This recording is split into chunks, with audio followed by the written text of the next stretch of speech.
안녕하세요, 여러분. 오늘은 조선 후기 가장 위대한 학자 중 한 명, 정약용의 이야기를 들려드리려고 합니다. 돌아갈 수 없었기에 그는 더 많이 남겼다. 이상하게 들릴 수도 있는 문장입니다. 돌아갈 수 없었다는 것은 불행이고 더 많이 남겼다는 것은 축복입니다.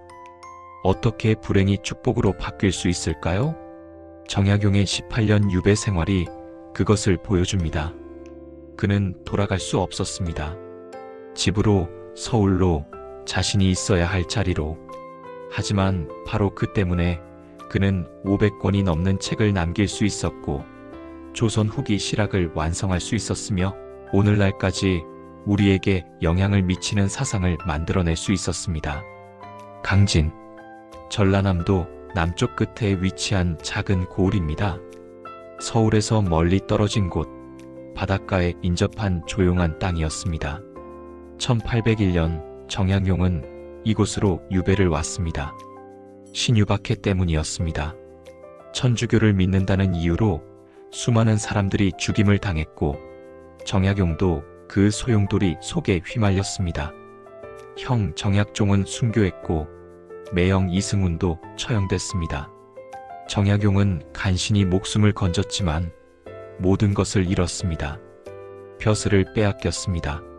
정약용은 정조의 총애를 받던 유능한 관리였습니다. 수원 화성 건설에 참여했고 여러 개혁 정책을 추진했으며 나라의 미래를 설계하는 일에 깊이 관여했습니다. 하지만 하루아침에 모든 것이 사라졌습니다. 가족과도 헤어져야 했습니다. 아내와 아이들을 두고 홀로 강진으로 가야 했습니다. 언제 다시 만날 수 있을지 알 수 없었습니다. 1년 후일 수도 10년 후일 수도 아니면 평생 못 만날 수도 있었습니다. 정약용의 나이 40이었습니다. 한창 일할 나이였습니다. 배운 것을 펼쳐야 할 나이였고 세상에 기여해야 할 나이였습니다. 하지만 정약용은 강진이라는 작은 땅에 갇혀야 했습니다. 강진에 도착한 정약용은 처음에 주막에 머물렀습니다. 유배 온 죄인에게 집을 내어줄 사람은 없었습니다. 사람들은 정약용을 멀리했습니다. 천주교와 연관된 사람, 조정에서 쫓겨난 역적의 동생을 가까이 하면 자신도 위험해질 수 있었으니까요. 정약용은 외로웠습니다. 낯선 땅에서 아는 사람 하나 없이 홀로 살아야 했습니다. 주막의 작은 방에 앉아 있으면 온갖 생각이 몰려왔을 것입니다. 왜 나만 이런 일을 당해야 하는가? 내가 무슨 잘못을 했다고? 형이 천주교를 믿었다는 이유만으로 나까지 이렇게 되어야 하는가? 원망이 치밀었을 것입니다. 자신을 유배 보낸 조정에 대한 분노, 자신을 의심한 사람들에 대한 원한, 불공평한 세상에 대한 좌절, 이 모든 감정이 정약용을 짓눌렀을 것입니다. 밤이 되면 더 힘들었을 것입니다. 서울에 있는 가족이 그리웠을 것입니다. 아내는 잘 지내고 있을까? 아이들은 건강할까? 집안은 괜찮을까? 걱정이 끊이지 않았을 것입니다. 고립됐습니다. 정치적으로도 사회적으로도 심리적으로도 완전히 고립된 상태였습니다. 서울의 친구들은 연락을 끊었습니다. 정약용과 가까이 지내면 자신도 의심받을 수 있었으니까요. 정약용은 세상으로부터 잘려나간 것 같았습니다. 이런 상황에서 보통 사람은 어떻게 했을까요? 절망했을 것입니다. 하루하루를 그저 견디며 살았을 것입니다. 언젠가 풀려나기를 기다리면서 시간이 흐르기만을 바라면서 지냈을 것입니다. 하지만 정약용은 달랐습니다. 정약용은 결심했습니다. 돌아갈 수 없다면 이곳에서 할 수 있는 일을 찾겠다고, 시간을 낭비하지 않겠다고, 이 유배 기간을 의미 있게 만들겠다고. 처음에는 책을 읽었습니다. 유배지에도 몇 권의 책을 가져왔고 구할 수 있는 책은 모두 구해서 읽었습니다. 경전을 읽었고 역사서를 읽었으며 실용서적들을 읽었습니다. 그리고 사람들을 가르치기 시작했습니다. 강진에도 배우고 싶어 하는 젊은이들이 있었습니다. 정약용의 학식에 대한 소문을 듣고 찾아온 사람들이었습니다. 황상이라는 젊은 선비가 처음 찾아왔습니다. 정약용의 명성을 듣고 가르침을 청한 것입니다. 정약용은 기꺼이 받아들였습니다. 이어서 이항래, 윤종진, 이강회 같은 제자들이 모여들었습니다. 정약용은 이들에게 단순히 글자를 가르치지 않았습니다. 세상을 보는 눈을 가르쳤고 생각하는 방법을 가르쳤으며 백성을 위한 학문이 무엇인지를 가르쳤습니다. 학문은 백성을 위한 것이어야 한다. 정약용은 제자들에게 이렇게 말했습니다. 책상 위에 글만 아는 것은 진짜 학문이 아니다. 백성의 삶을 개선하지 못하는 지식은 무용지물이다. 실학자다운 가르침이었습니다. 정약용은 평생 실용적인 학문을 추구했습니다. 이론보다는 실천을, 관념보다는 현실을, 양반보다는 백성을 중시했습니다. 제자들이 늘어나면서 정약용은 새로운 거처가 필요했습니다. 주막에서는 여러 제자를 가르치기 어려웠습니다. 강진의 한 산자락에 작은 초당을 짓게 됐습니다. 바로 다산초당입니다. 다산초당. 차밭이 있는 작은 집이라는 뜻입니다. 크지 않은 집이었습니다. 방 몇 개와 마루, 그리고 작은 마당. 그게 전부였습니다. 하지만 정약용에게는 충분했습니다. 아니, 완벽했습니다. 이곳에서 정약용은 새로운 삶을 시작했습니다. 날마다 새벽에 일어나 공부했습니다. 책을 읽고 글을 쓰고 생각을 정리했습니다. 제자들을 가르치고 토론하고 함께 연구했습니다. 다산초당에서 바라보는 풍경은 아름다웠습니다. 산이 보였고 바다가 보였으며 계절마다 다른 빛깔이 펼쳐졌습니다. 정약용은 그 풍경을 보며 시를 썼습니다. 자연을 노래했고 마음을 다스렸습니다. 하지만 정약용이 다산초당에서 한 가장 중요한 일은 따로 있었습니다. 바로 책을 쓰기 시작한 것입니다. 그것도 엄청난 양의 책을 말입니다. 유배지에서 책을 쓴다는 것은 쉬운 일이 아니었습니다. 자료가 부족했습니다. 서울에 있었다면 필요한 책을 구할 수 있었겠지만 강진에는 책이 많지 않았습니다. 정약용은 제자들을 통해 책을 구했고 기억을 되살려 글을 썼으며 때로는 추론과 상상력으로 빈틈을 메웠습니다. 시간의 불확실성도 문제였습니다. 언제 유배에서 풀려날지 알 수 없었습니다. 1년 후일 수도 10년 후일 수도 평생일 수도 있었습니다. 그런 상황에서 거대한 저술 작업을 시작한다는 것은 큰 용기가 필요했습니다. 누가 이 책을 읽어줄 것인가? 이 시간이 무슨 의미가 있는가? 이런 회의가 끊임없이 들었을 것입니다.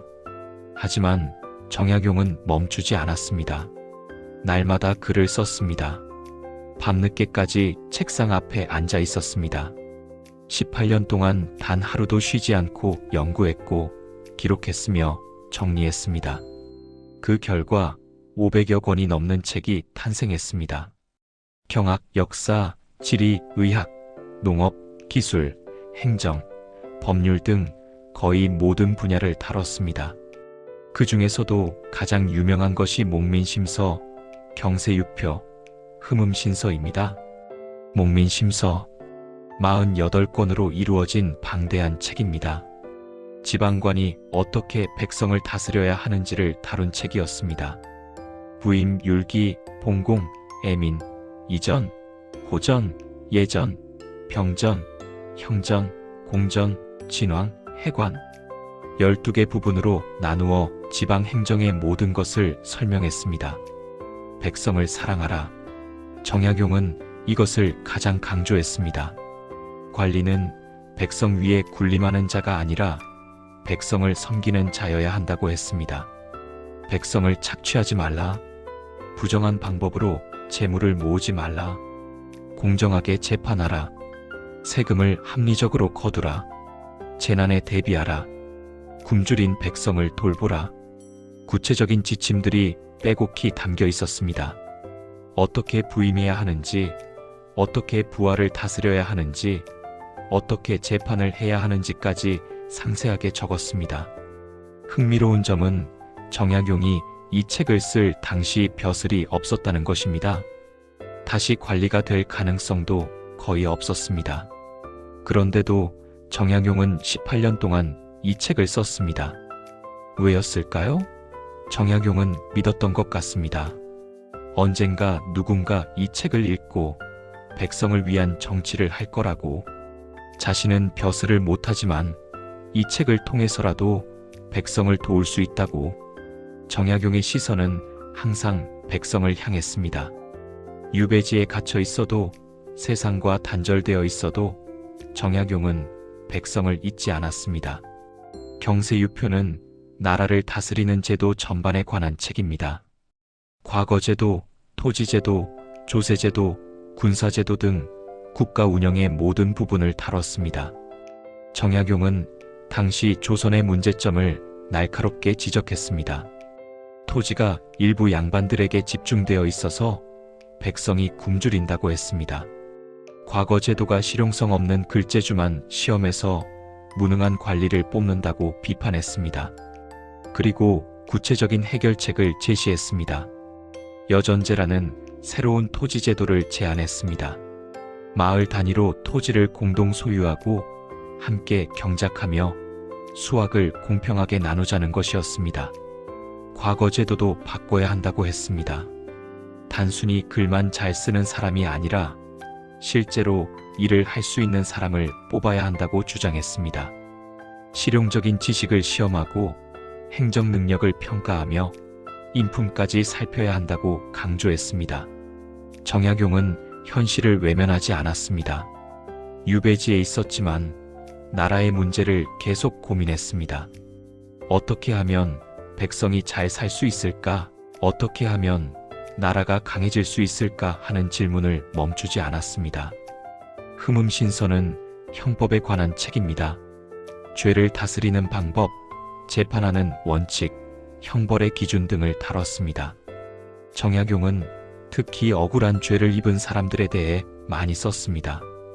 증거 없이 처벌해서는 안 되고 고문으로 자백을 받아서는 안 되며 여러 증언을 교차 확인해야 하고 신중하게 판단해야 한다고 강조했습니다. 사람의 목숨이 걸린 일이다. 조금이라도 의심스러우면 가벼운 처벌을 내려야 한다. 잘못 죽인 사람은 다시 살릴 수 없다. 정약용 자신이 억울하게 유배를 당했기 때문일까요? 형 정약종이 죽임을 당하는 것을 보았기 때문일까요? 정약용은 법이 공정해야 한다는 것을, 한 사람의 목숨이 얼마나 소중한지를 절실하게 느꼈던 것 같습니다. 이 세 권의 책에는 공통점이 있습니다. 모두 백성을 향하고 있다는 것입니다. 목민심서는 관리가 백성을 어떻게 대해야 하는지를 다룹니다. 경세유표는 백성이 잘 살 수 있는 나라를 어떻게 만들 것인지를 고민합니다. 흠음신서는 억울한 백성이 없도록 법을 어떻게 운영해야 하는지를 설명합니다. 정약용의 시선은 한 번도 백성을 떠난 적이 없었습니다. 벼슬이 없어도, 유배지에 갇혀 있어도, 세상으로부터 버림받았어도 정약용은 백성을 생각했습니다. 어쩌면 유배가 정약용에게 선물이었을지도 모릅니다. 서울에 있었다면 정약용은 바쁜 관리로 살았을 것입니다. 회의에 참석하고 보고서를 쓰고 상소를 올리고 정치적 줄다리기를 하느라 시간을 보냈을 것입니다. 하지만 강진에서 정약용은 오롯이 학문에 집중할 수 있었습니다. 정치적 압박도 없었고 파벌 싸움도 없었으며 권력 다툼도 없었습니다. 그저 책을 읽고 생각하고 쓸 수 있었습니다. 물론 이것은 낭만적인 해석일 수 있습니다. 정약용은 분명 고통스러웠을 것입니다. 가족을 그리워했고 서울로 돌아가고 싶어 했으며 자신의 학문이 쓰이는 것을 보고 싶어 했을 것입니다. 하지만 정약용은 그 고통을 헛되이 하지 않았습니다. 고통을 원망으로 바꾸지 않고 학문으로 바꿨습니다. 절망을 포기로 만들지 않고 희망으로 만들었습니다. 18년이 지났습니다. 1818년 정약용은 마침내 유배에서 풀려났습니다. 57세였습니다. 청년으로 유배를 왔다가 노인이 되어 돌아가는 것이었습니다. 서울로 돌아간 정약용에게 벼슬은 돌아오지 않았습니다. 조정은 여전히 정약용을 받아들이지 않았습니다. 정약용은 고향인 마연으로 가서 여생을 보냈습니다. 하지만 정약용은 거기서도 멈추지 않았습니다. 강진에서 쓴 책들을 정리하고 새로운 책을 쓰고 제자들을 가르쳤습니다. 죽는 순간까지 붓을 놓지 않았습니다. 1836년 정약용은 75세로 세상을 떠났습니다. 유배에서 풀려난 지 18년 후였습니다. 정약용이 살아있을 때 그의 학문은 제대로 인정받지 못했습니다. 책들은 금서로 취급됐고 널리 읽히지 못했습니다. 정약용은 자신의 학문이 세상에 쓰이는 것을 보지 못하고 죽었습니다. 하지만 정약용의 책들은 후대에 발견됐습니다. 개화기 지식인들이 정약용의 사상을 재발견했고 근대화의 사상적 토대로 삼았습니다. 정약용이 제시한 개혁안들은 100년 후 실제로 시행되기 시작했습니다. 오늘날 우리는 정약용을 조선 후기 최고의 학자로 평가합니다. 실학의 집대성자로, 개혁 사상가로, 백성을 향한 지식인으로 기억합니다. 돌아갈 수 없었기에 그는 더 많이 남겼습니다. 만약 정약용이 유배를 가지 않았다면 어땠을까요? 서울에서 관리로 계속 일했다면 어땠을까요? 어쩌면 500권의 책은 쓰지 못했을 것입니다. 다산초당도 없었을 것이고 강진의 제자들도 없었을 것입니다. 역설적이지만 정약용의 가장 큰 업적은 유배 기간에 이루어졌습니다. 돌아갈 수 없었기에, 다른 곳에 갈 수 없었기에 오히려 한 곳에 머물며 깊이 파고들 수 있었습니다. 그리고 그 기록은 지금도 우리를 부릅니다. 목민심서는 지금도 공직자들이 읽습니다. 백성을 섬기는 자세가 무엇인지를 배웁니다. 경세유표는 지금도 연구됩니다. 사회제도를 어떻게 개혁할 것인가를 고민하는 사람들에게 영감을 줍니다. 흠음신서는 지금도 인용됩니다. 법이 얼마나 신중해야 하는지를 일깨웁니다. 정약용의 기록은 200년이 지난 지금도 살아있습니다. 시대는 변했지만 정약용이 던진 질문들은 여전히 유효합니다. 어떻게 백성을 위할 것인가?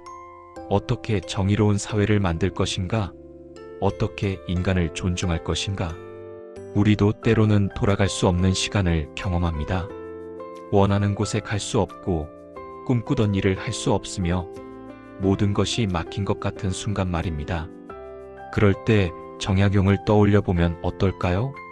돌아갈 수 없다고 포기하지 않았던 사람, 그 시간을 채웠던 사람, 그리고 그 시간 때문에 더 많이 남길 수 있었던 사람을 말입니다. 여러분, 오늘은 정약용의 이야기를 나눴습니다. 돌아갈 수 없었던 18년, 하지만 바로 그 시간 때문에 500권의 책이 탄생했고 조선 실학이 완성됐으며 오늘날까지 우리에게 영향을 미치는 사상이 만들어졌습니다. 돌아가지 못했기에 그는 더 많이 남겼습니다. 그리고 그 기록은 지금도 우리를 부릅니다. 포기하지 말라고, 그 시간을 채우라고, 무엇을 남길 것인가를 고민하라고. 오늘도 영상 시청해 주셔서 감사합니다. 구독과 좋아요 부탁드립니다. 다음 영상에서 뵙겠습니다. 감사합니다.